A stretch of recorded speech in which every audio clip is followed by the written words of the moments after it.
که ستاسې پوروړی تنګلاسی وي نو تر لاس چلیدو پورې مهلت ورکړئ او که خیرات ورکړئ نو دا ستاسې لپاره ډیره ښه ده که پوهیږئ.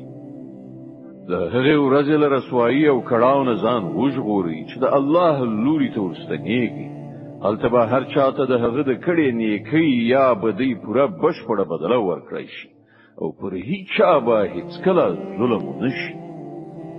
ای مؤمنان، کله چې د کومې ټاکلې نیټې لپاره تاسې په خپلو منځو کې د پور د راکړې ورکړې معامله کوئ نو هغه ولیکئ. د دواړو خواو ترمنځ دی یو څوک چې هغه ته الله د لیکلو اهلیت ورکړی وي په انصاف سره سند ولیکي.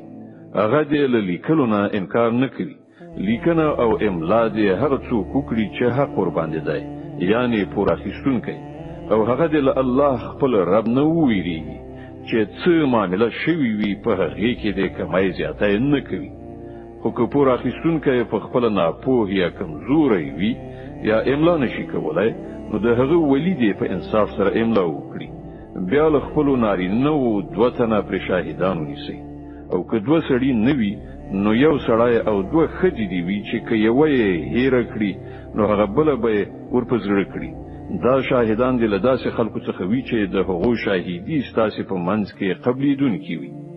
شاهدانو ته چې کله د شاهدۍ وهلو وویل شي نو هغوی د انکار نه کوي. که معامله وړه وي او که غټه، د هغې نیټه ټاکل او سند لیکل بې اهمیته مه ګڼئ. د الله په وړاندې دا چلند ستاسې لپاره ښه د انصاف کار دی.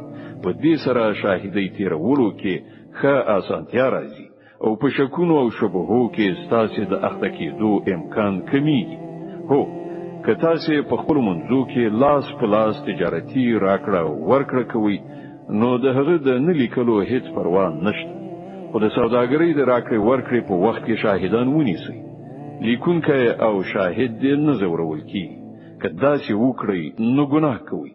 د الله له قهره وویریږئ. هغه تاسې ته د عمل سمه لاره درښیي او هغه په هر څه پوه دی.